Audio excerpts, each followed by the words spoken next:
Right here at home, working on my computer, Dell desktop computer I had about several years. So a while back I reached a hard drive and now I'm reinstalling Windows 10. I do have a laptop that has a Windows 11. I bought that last year. Windows 10 is discontinued, but I still use Windows 10 and my HP laptop, and now I'm putting the Windows 10 in this Dell desktop. So here I'm installing the operating system. My computer has a 250 gig hard, I think either 250, no, 550 gig hard drive. So I do all my computer work. I put all my software in myself. And this is my electronic room. This is my electronic table. I got a YouTube channel I usually set up. So I'll be putting more videos on there, more content on YouTube channel. And over there, that's my Xbox, old school Xbox 360 game. So this is basically my electronic room. And I do all my tech work in here. I got books over here. I got movies over there. So right now, I'm formatting the drive. So when you go into the computer, you have to know how to do, you go into BIOS and you go to boot sector. So when you go into boot sector, basically what you're doing, you got to make sure it boots up the sequence where to recognize the DVD or CD drive. Because if you got a floppy disk drive or anything else, a USB drive, stick, what would happen when you turn it, when you shut it off and reboot it, it won't boot automatically. So I went into BIOS and Dell's BIOS system and make sure that I had the correct boot sequence. So right now it's booting up. So like I said, this is an old school, this is Windows 10.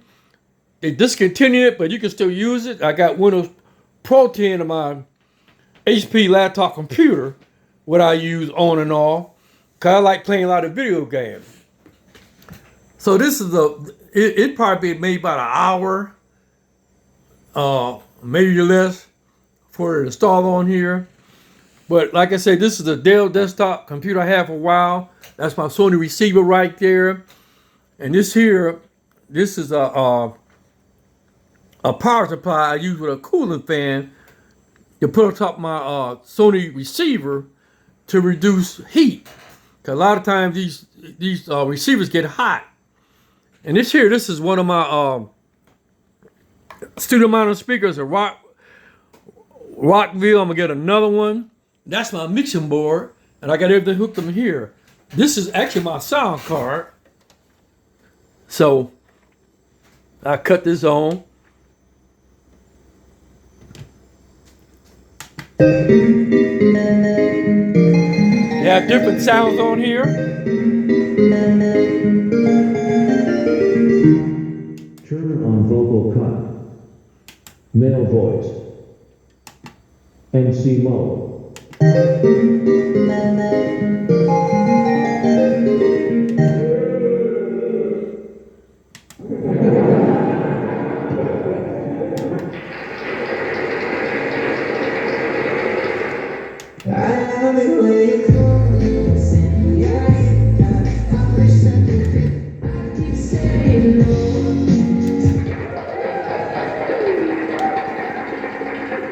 Yes, that's something I had a while back. So basically, I've been tweaking the system to get it set up like I want to, because like I said, I got my YouTube channel up and running, and I'm posting videos. So these are my headphones. That's a Tascam headphone. And over here, it's a Harman Kardon twin 430 receiver. I had this a while back. I got to clean it and probably put deox on the control. But this is like 25 watt per channel. But it's a really good unit.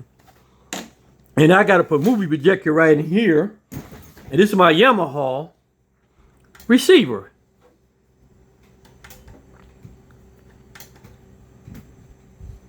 So I had this for a while. What I like about this Yamaha, this actually has a a variable speed loudness control, and also has a setting for 8 ohm speakers. Most stereo speakers run 8 ohm, but if you get a 4 ohm speaker, it won't damage the output. And these are speakers I bought a while back.